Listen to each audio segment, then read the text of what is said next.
여러분, 지금 이 순간에도 가슴이 답답하신가요? 혹시 왼쪽 팔이 저리진 않으셨나요? 매일 수십 명이 심근경색으로 세상을 떠나십니다. 그중 70%는 전조 신호를 놓쳤습니다. 김영수 씨 67세입니다. 그날 아침 명치가 답답했습니다. 체한 것 같네 하시며 소화제만 드셨죠. 3시간 후 김 씨는 응급실 침대 위에서 심폐소생술을 받고 계셨습니다. 의사들이 가슴을 누르고 있었습니다. 여러분도 혹시 지금 이 순간 소화불량이라고 착각하고 계신 건 아닐까요? 오늘 이 영상이 여러분의 생명을 지킬 겁니다. 3가지를 약속드립니다. 심근경색 전 나타나는 3대 신호, 90%가 놓치는 그 신호들입니다. 골든타임 5분 내 대처법, 마지막으로 집에서 할 수 있는 자가진단 체크리스트까지요. 지금 바로 종이와 펜을 준비하세요. 10초 드릴게요. 하나, 둘, 셋, 넷, 다섯. 준비되셨나요? 이게 생명을 지키는 메모가 될 겁니다. 수천 명의 심근경색 환자분들이 공통적으로 하시는 말씀이 있어요. 진작 알았더라면 좋았을 텐데요. 이 말씀이 제 가슴을 너무 아프게 합니다. 그래서 오늘 여러분께 전부 다 말씀드리려고 합니다. 먼저 충격적인 사실 하나 말씀드릴게요. 가슴 통증이 없어도 심근경색일 수 있습니다. 에이, 그럴 리가요? 하실 겁니다. 하지만 사실입니다. 대한심장학회 연구 결과예요. 60대 이상 여성 환자의 42%가 전형적인 가슴 통증을 못 느꼈습니다. 턱이 아프거나 어깨가 결리는 증상만 있었던 거죠. 72세 박할머니 사례입니다. 3일 동안 턱만 아팠습니다. 치과에 가봐야 하나? 하셨대요. 다행히 며느리분이 이상하다고 느꼈습니다. 어머니, 이거 좀 이상한데요? 병원에 모시고 왔죠. 검사 결과 심근경색이었습니다. 며느리분이 울먹이시더라고요. 조금만 늦었으면 어쩔 뻔했어요. 그렇다면 대체 어떤 신호를 봐야 할까요? 이 질문에 대한 답은 잠시 후에 드리겠습니다. 그 전에 여러분이 꼭 이해하셔야 할 게 있거든요. 왜 이런 일이 생기는지 아셔야 합니다. 이해하시면 더 잘 기억하실 수 있으니까요. 우리 심장 얘기를 좀 해볼까요? 주먹만한 크기입니다. 이 작은 심장이 하루에 10만 번 이상 뜁니다. 쉬지 않고요. 피를 온몸에 보내려고요. 그런데 말이죠. 심장도 피가 필요합니다. 일하려면 영양분이 필요하잖아요. 심장에 피를 공급하는 혈관이 있어요.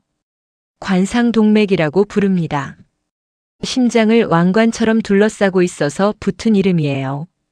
이 관상동맥이 막히면 어떻게 될까요? 심장 근육이 죽기 시작합니다. 이게 바로 심근경색입니다. 근육이 경색된다, 죽는다는 뜻이죠.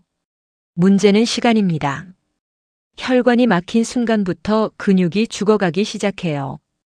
1분, 2분, 3분. 시간이 흐를수록 더 많이 죽습니다. 골든타임이 있습니다. 증상 발생 후 2시간 이내예요. 이 시간 안에 막힌 혈관을 뚫어야 합니다. 2시간을 넘기면 심장 근육 손상이 커져요. 회복이 어려워지죠. 더 무서운 건 따로 있어요. 심근경색 환자의 30%가 병원 도착 전에 돌아가십니다. 바로 이 시간, 집에서 병원으로 가는 이 시간이 가장 위험합니다. 지금 이 얘기 들으시면서 무섭지 않으세요? 그래서 전조 신호를 아는 게 그렇게 중요한 겁니다. 60대 이상 심근경색 환자 중 3명 중 1명은 비전형 증상만 있었습니다. 가슴을 쥐어짜는 듯한 통증이 없었다는 뜻입니다. 그냥 소화불량, 어깨 결림, 피곤함만 느꼈습니다.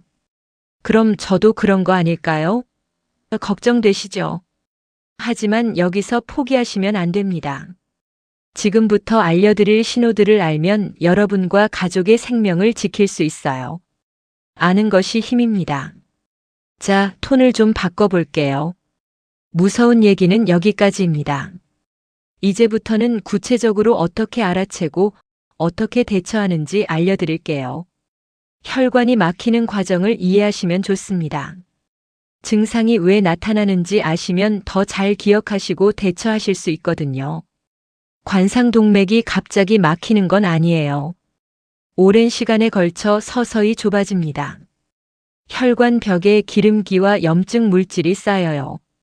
이걸 죽상경화반이라고 해요. 마치 수도관에 녹이 쓰는 것과 비슷합니다. 이 죽상경화반이 어느 날 갑자기 터져요. 그러면 피가 응고되면서 혈전이 생깁니다. 이 혈전이 혈관을 완전히 막아버리는 거예요. 순식간입니다. 그래서 증상도 갑자기 나타나요. 하지만 혈관이 완전히 막히기 전에 신호가 있어요. 혈관이 70% 이상 좁아지면 심장이 신호를 보냅니다. 특히 무리했을 때 나타나죠. 계단을 오르거나 빨리 걸을 때요. 이걸 협심증이라고 합니다. 협심증과 심근경색은 달라요. 협심증은 혈관이 좁아진 상태입니다. 심근경색은 완전히 막힌 상태죠. 협심증이 심근경색의 경고등이에요. 이 경고등을 무시하시면 절대 안 됩니다. 자, 지금부터가 정말 중요합니다. 1번부터 10번까지 말씀드릴게요. 본인에게 해당하는 증상 개수를 세어보시기 바랍니다. 첫 번째 신호입니다. 소화불량처럼 느껴지는 명치 통증이에요. 3일 이상 지속됩니다. 명치는 가슴뼈 아래 움푹 들어간 곳이에요. 지금 손으로 한번 짚어보세요. 여기가 체한 것처럼 답답하고 무거워요. 소화제를 먹어도 나아지지 않습니다. 환자분들이 이렇게 말씀하세요. 뭐 잘못 먹은 것 같아요. 체한 것 같은데 계속 그래요. 이게 바로 위험 신호예요. 두 번째 신호입니다. 이유 없는 식은땀이 나요. 특히 새벽에 많이 나타납니다. 더운 것도 아닌데 땀이 줄줄 흘러요. 옷이 다 젖을 정도예요. 한 환자분이 그러셨어요. 잠옷을 갈아입어야 할 정도였어요. 이건 심장이 보내는 강력한 경고입니다. 세 번째 신호입니다. 왼쪽 어깨, 팔, 턱으로 퍼지는 이상 감각이에요. 통증이라기보다는 저리거나 당기는 느낌입니다. 뭔가 묵직하게 내려앉는 것 같아요. 이렇게 표현하시는 분들이 많아요. 오른쪽보다 왼쪽에 더 많이 나타나요. 왜 그럴까요? 심장과 이 부위들이 같은 신경으로 연결되어 있기 때문이에요. 네 번째 신호입니다. 계단을 오를 때 숨이 많이 차요. 예전에는 괜찮았는데 요즘 들어 심해졌어요. 한두 층만 올라가도 숨이 턱까지 차오릅니다. 심장이 충분히 일을 못하고 있다는 신호예요. 다섯 번째 신호입니다. 이유 없이 피곤해요. 아무것도 안 했는데 기운이 없어요. 특히 여성분들이 많이 느끼는 증상이에요. 남성보다 여성이 비전형 증상을 더 많이 경험하세요. 나이 들어서 그런 거 아닐까요? 이렇게 물으시는 분들 많아요. 아니에요. 다른 증상과 함께 나타나면 의심해 봐야 합니다. 여섯 번째 신호입니다. 가슴이 두근거려요.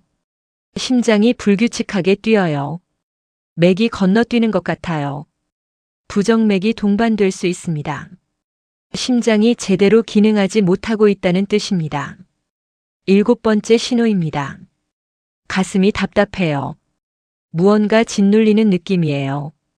코끼리가 가슴 위에 앉아 있는 것 같아요. 실제로 환자분이 하신 표현이에요. 꼭 조이는 것 같기도 하고요. 이게 전형적인 협심증 증상입니다. 5분에서 20분 정도 지속돼요. 여덟 번째 신호입니다. 메스꺼워요. 토할 것 같아요. 실제로 토하기도 해요. 체해서 그런가 하고 넘기기 쉽죠. 하지만 다른 증상과 함께 나타나면 의심해 봐야 합니다. 아홉 번째 신호입니다. 갑자기 어지러워요. 핑 도는 느낌이에요. 쓰러질 것 같아요. 심장이 뇌에 충분한 피를 보내지 못할 때 나타나요. 매우 위험한 신호입니다. 10번째 신호입니다. 불안감이 들어요. 이유 없이 불안해요. 뭔가 나쁜 일이 생길 것 같아요. 죽음에 대한 두려움이 느껴지기도 해요. 의학 용어로 임박한 죽음의 느낌이라고 합니다. 많은 환자분들이 이런 감정을 경험했다고 보고하세요. 그냥 뭔가 이상했어요. 여러분은 몇 개나 해당하셨나요? 지금 세어보세요. 3개 이상이면 주의가 필요합니다. 5개 이상이면 반드시 병원 검진을 받으셔야 해요. 이제 실제 사례를 말씀드릴게요. 박철수 씨 65세입니다. 새벽 4시 13분에 잠에서 깼어요. 속이 안 좋네. 소화가 안 되는 느낌이었어요. 명치가 답답했습니다. 화장실에 갔어요. 그런데 거울을 보니까 얼굴이 창백했어요. 4시 17분 식은땀이 나기 시작했습니다. 이상한데? 침대로 돌아왔어요. 아내분이 눈을 떴습니다. 여보, 괜찮아? 남편 얼굴을 봤어요. 뭔가 달랐습니다. 땀이 비 오듯 흘렀어요. 여보, 이거 이상한데. 4시 19분 즉시 119에 신고했어요. 네, 119 구급 상황입니다. 저 남편이 식은땀을 너무 많이 흘려요. 가슴도 답답하대요. 주소가 어떻게 되세요? 이게 박철수 씨의 생명을 구했습니다. 4시 29분 구급차가 도착했어요. 10분 만이에요. 구급대원들이 이미 심전도 기계를 준비하고 왔어요. 차 안에서 바로 검사했습니다. 심근경색이 의심됩니다. 병원에 연락하겠습니다. 구급차 안에서 병원에 미리 연락했어요. 65세 남성 심근경색 의심 환자 이송 중입니다. 카텍실 준비 부탁드립니다. 4시 47분 병원에 도착했습니다. 이미 의료진이 대기하고 있었어요. 4시 59분 스텐트 시술을 시작했습니다. 병원 도착 12분 만이에요. 담당 의사가 수술 후에 말했어요. 부인이 생명의 은인입니다. 30분만 늦었어도 위험했을 겁니다. 박철수 씨는 지금 건강하게 지내세요. 3개월 전에 병원에서 봤어요. 정기검진 때요. 그렇게 말씀하셨어요. 집사람이 제 생명을 구했어요. 그날 119 안 불렀으면 저 지금 여기 없었을 거예요. 아내분이 옆에서 말씀하시더라고요. 그냥 이상했어요. 평소랑 달랐어요. 그래서 바로 전화했죠. 이 사례에서 정말 중요한 게 있습니다. 아내분의 즉각적인 판단이었어요. 소화불량일 수도 있었어요. 좀 더 지켜볼까 할 수도 있었고요. 하지만 식은땀과 창백한 얼굴을 보고 직감했어요. 이건 다르다. 그래서 119를 불렀어요. 망설이지 않았어요. 여러분도 이렇게 하시면 됩니다. 확실하지 않아도 괜찮아요. 의심스러우면 119에 전화하세요. 구급대원들이 판단해줘요. 괜한 것으로 판명돼도 창피할 일이 아니에요. 아이고, 괜히 소란 피웠네. 이렇게 생각하지 마세요. 생명이 더 중요합니다. 소방청 119 구급대 이용 가이드에도 나와 있어요. 의심되면 바로 신고하세요. 그런데 119를 부르기 전에 집에서 할 수 있는 응급 조치가 있을까요? 이 질문 기억하시죠? 아까 드린 질문이에요. 답을 드릴게요. 하지만 그 전에 절대 하면 안 되는 것들을 먼저 알려드려야 해요. 이게 더 중요합니다. 잘못된 대처가 더 위험할 수 있거든요. 지금부터 말씀드리는 거 꼭 기억하세요. 종이에 적어 보시겠어요? 절대 하지 말아야 할 첫 번째. 소화제를 먹지 마세요. 시간을 지연시킵니다. 심근경색을 소화불량으로 오해하면 치료 시기를 놓쳐요. 한 환자분이 그러셨습니다. 소화제 먹고 2시간을 기다렸어요. 나아지겠지 했는데 더 심해졌어요. 그 2시간이 너무 아까웠어요. 절대 하지 말아야 할 2번째. 뜨거운 물을 마시지 마세요. 속 풀려고 하시는 분들 많아요. 하지만 심근경색으로 인한 통증과 쇼크 상태에서는 구토를 할 가능성이 높아집니다. 뜨거운 물을 마셨을 경우 구토 시 기도로 역류할 위험이 있습니다. 절대 하지 말아야 할 세 번째.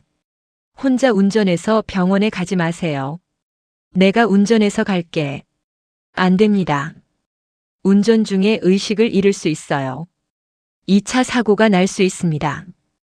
반드시 119를 부르거나 다른 사람이 데려가도록 하세요. 자, 이제 두려움은 내려놓으셔도 돼요. 심호흡 한번 하세요. 후.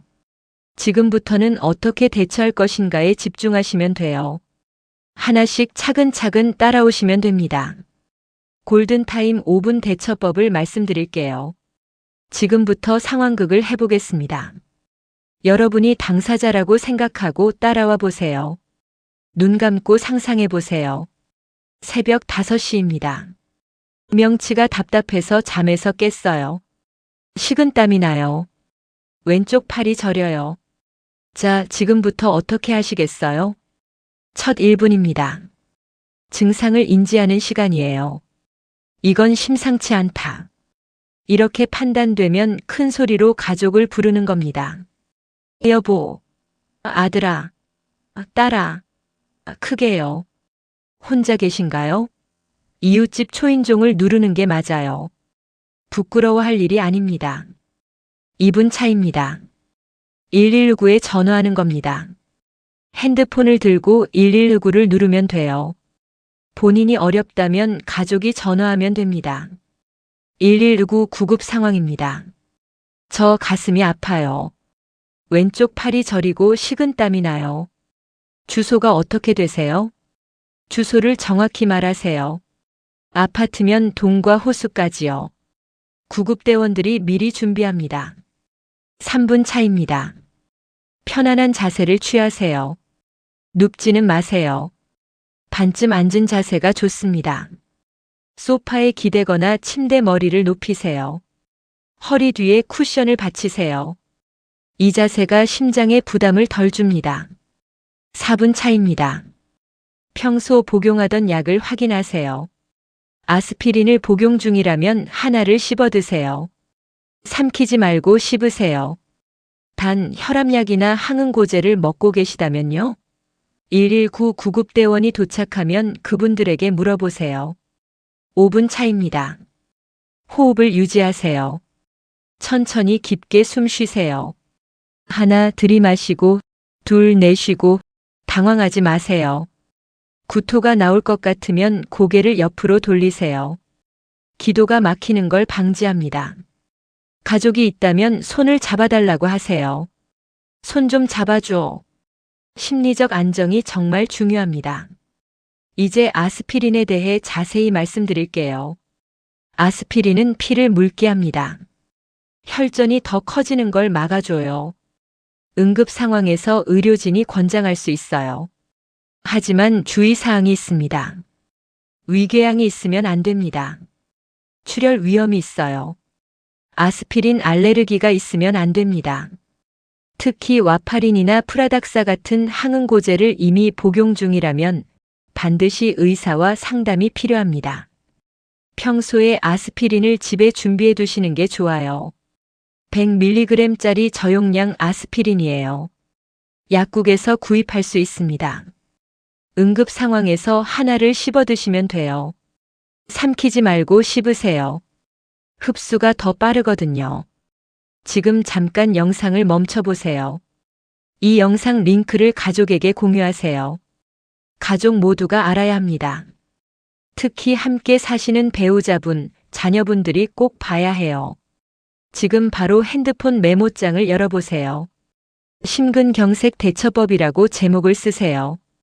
지금 제가 말씀드린 5분 대처법을 저장해 보세요. 간단하게요. 1. 증상 인지하고 가족 부르기. 2. 119 신고. 3.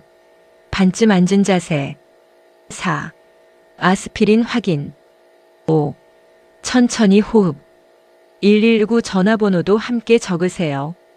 당황하면 전화번호도 기억이 안 날 수 있습니다. 여기까지만 알아도 충분할까요? 아닙니다. 아직 가장 중요한 이야기가 남았어요. 바로 생활 습관입니다. 건강 관리에 도움이 되는 방법이죠. 미리 알고 대비하신 분들은 정말 다릅니다. 그런데요, 건강을 위해 하는 운동이 때로는 주의가 필요할 때도 있습니다. 새벽 5시부터 7시 사이에는 혈압이 빠르게 오르고 호르몬 변화도 활발한 시간대로 알려져 있어요. 특히 겨울철 새벽에 운동하는 분들 많으시죠? 일찍 일어나서 운동해야지 하고 나가셨다가 갑자기 찬 공기에 노출되면 혈관이 수축되고 혈압이 오를 수 있어 주의가 필요합니다. 그렇다면 언제 어떻게 운동해야 안전할까요? 이 질문에 대한 답을 드리기 전에요. 여러분의 위험도부터 체크해봐요. 본인이 얼마나 위험한지 알아야 적절히 대응할 수 있잖아요. 지금부터 제가 말하는 항목에 해당하면 손가락으로 세어보세요. 총 10개 항목입니다. 하나, 당뇨병이 있으신가요? 둘, 고혈압 약을 드시나요? 셋, 흡연 경력이 20년 이상인가요? 끊으셨어도 과거에 피우셨으면 체크하세요. 넷, 가족 중에 심근경색이나 협심증 환자가 있나요? 부모님이나 형제자매 중에요.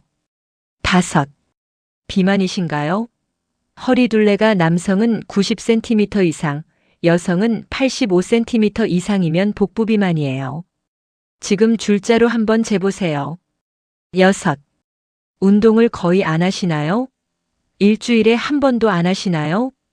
일곱, 스트레스가 많으신가요? 잠을 잘 못 주무시나요? 여덟, 콜레스테롤 약을 드시나요? 스타틴 계열 약이에요. 리피토, 크레스토 이런 약들이요. 아홉, 60세 이상이신가요? 열, 최근 3개월 내에 가슴 불편감을 경험하신 적이 있나요? 소화불량이나 어깨 결림도 포함이에요. 자, 몇 개나 해당하셨나요? 8개 이상 해당하시면 고위험군이에요. 4개에서 7개 해당하시면 중위험군입니다. 3개 이하면 저위험군이고요. 저 8개예요. 어떻게 해요? 걱정하지 마세요. 정말이에요. 고위험군이라도 지금부터 알려드리는 생활습관을 실천하면 위험도를 낮출 수 있어요. 생활습관 개선만으로도 건강관리에 도움이 될 수 있습니다. 안전한 운동 시간을 말씀드릴게요. 이른 아침보다는 오전 9시에서 11시 사이가 좋습니다. 식후 1시간 후에 하세요. 소화도 되고 혈당도 안정됩니다. 준비 운동은 필수예요. 10분 이상이 좋습니다. 그냥 바로 걸으면 되지 하실 수 있는데요. 팔다리를 천천히 푸는 게 먼저예요. 목도 돌리고 어깨도 풀고 나서 시작하는 겁니다. 운동 강도는요. 옆 사람과 대화할 수 있는 정도가 적당해요. 오늘 날씨 좋네요. 이렇게 말할 수 있으면 딱 좋습니다. 숨이 차서 말을 못할 정도면 너무 강한 거예요. 이제 생활 속 건강관리법을 알려드릴게요. 거창한 것 아니에요. 이것만 지키시면 됩니다. 하나씩 따라해 보세요. 아침에 일어나자마자 물 한 컵을 드세요. 천천히 드세요. 밤새 농축된 피를 묽게 하고 혈전 예방에 도움이 됩니다. 또 하나, 짠 음식을 줄여보세요. 김치랑 젓갈 좋아하시죠? 하지만 조금만 드세요. 김치를 절반만 드세요.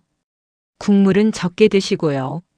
나트륨이 혈압을 높이고 혈관에 부담을 줍니다. 하루 소금 섭취량을 6g 이하로 하세요. 6g이 얼마냐고요? 작은 티스푼으로 1스푼 정도예요. 매일 30분씩 걸으세요. 동네 한 바퀴면 돼요. 빠르게 걸을 필요 없습니다. 편안한 속도로 걸으세요. 규칙적으로 하는 게 중요합니다. 일주일에 5일 이상 하시면 좋아요. 경로당이나 복지관에 나가보세요. 사회적 교류가 스트레스를 줄여줍니다. 외로움이 심장에 좋지 않다고 해요. 하버드대 연구팀이 30년간 추적 조사한 결과예요. 사회적으로 고립된 사람이 심근경색 위험이 더 높았어요. 그리고 정기검진을 받아보세요. 6개월마다 심전도 검사를 하시고요. 1년에 한 번은 운동부와 검사도 받으시면 좋아요. 특히 고위험군은 꼭 받으셔야 합니다. 건강보험공단 건강검진 프로그램에 포함되어 있어요. 무료예요. 조기 발견이 최선의 치료입니다. 오늘 약속드린 3가지를 모두 말씀드렸어요. 심근경색 전에 나타나는 3대 신호. 소화불량 같은 명치 통증, 이유 없는 식은땀, 왼쪽 팔과 턱으로 퍼지는 이상 감각이었어요. 이 3가지만 기억하셔도 됩니다.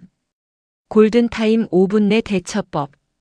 증상 인지하고 가족 부르기, 119 신고하기, 반쯤 앉은 자세 취하기, 아스피린 확인하기, 호흡 유지하기였어요. 이 5단계를 기억하세요. 집에서 할 수 있는 자가진단 체크리스트. 10개 항목으로 위험도를 체크하는 방법이었어요.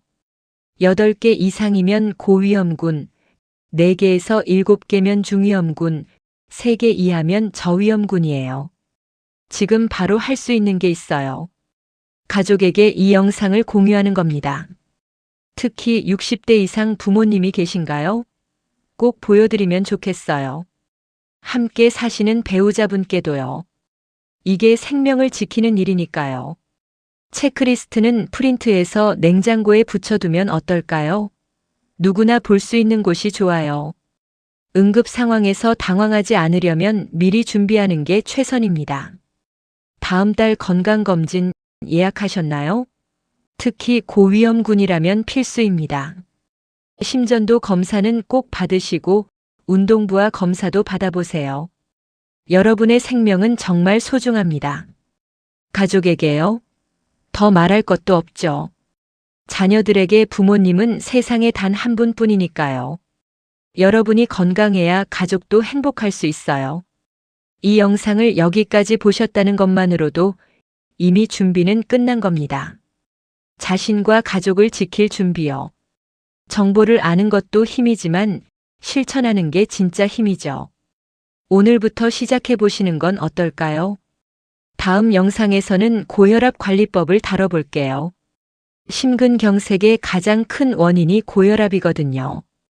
혈압을 잘 관리하면 심근경색을 대비할 수 있습니다. 오늘 영상이 도움되셨다면 구독과 좋아요 잊지 마시고요.